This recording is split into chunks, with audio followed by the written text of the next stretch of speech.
Dans le prochain épisode de Un si grand soleil, tandis que Manu se fait tirer dessus, Myriam apprend une bonne nouvelle. Attention, les paragraphes qui suivent contiennent des spoilers sur l'épisode d'Un si grand soleil diffusé demain soir sur France 2. Si vous ne voulez rien savoir, ne lisez pas ce qui suit.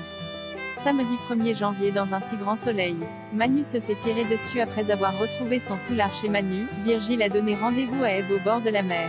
Tandis qu'il cherche à savoir depuis combien de temps ils le prennent pour un imbécile, Eve affirme que son histoire avec Manu n'était pas préméditée et jure qu'ils avaient l'intention de lui en parler. Cependant, les choses ont changé ces derniers temps pour Virgile qui déclare avoir encore des sentiments à son égard. Et d'ajouter qu'il avait la sensation qu'elle ressentait la même chose pour lui. Seulement, Eve pensait que cette page était définitivement tournée. Après qu'elle s'est dite sincèrement désolée pour lui, Virgile s'en va en lui souhaitant une bonne année.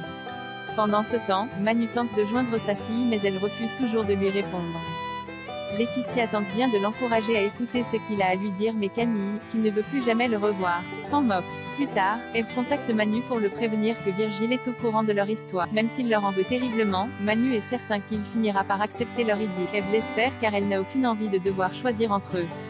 La nuit tombée, Elliot appelle sa mère pour lui souhaiter une bonne année. Heureuse de l'entendre, Eve saisit cette opportunité pour lui dire qu'elle aimerait qu'il fasse la paix pour 2022 mais le jeune homme ne sait pas. Après avoir raccroché, Elliot trinque à la nouvelle année tout en regardant les tableaux volés. Non loin de là, la fête bat son plein au camping.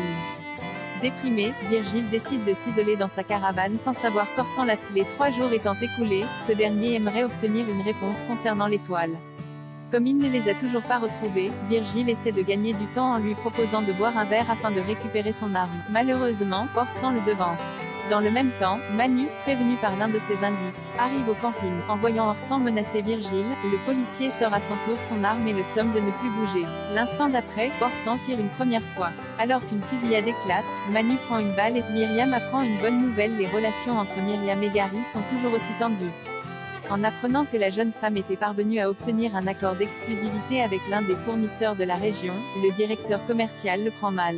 Le ton monte rapidement entre eux et Gary lui rappelle que c'est grâce à lui qu'elle en est là aujourd'hui. En colère, il va même jusqu'à lui dire qu'elle se croit tout permis parce qu'elle se sait appréciée par la chef. Loin de se laisser démonter, Myriam rétorque qu'il y a peut-être une raison à cela. Chez les Bastides, Elisabeth et Alain accueillent leurs invités pour célébrer la fin d'année. Au cours de la soirée, la femme d'affaires annonce à Myriam qu'elle a l'intention d'annoncer sa nomination en tant que directrice générale adjointe la semaine suivante. Si la jeune femme répond que c'est encore trop tôt, Elisabeth est quant à elle certaine qu'elle est faite pour ce poste. De plus, la grand-mère d'Arthur est fatiguée et rêve de lever le pied en comptant sur le soutien d'une personne fiable. Comme Myriam craint de s'attirer les foudres de ses collègues, Elisabeth affirme que les tensions se dissiperont une fois sa nomination effective. Et de préciser qu'il est temps qu'elle admette qu'elle est une femme extrêmement brillante.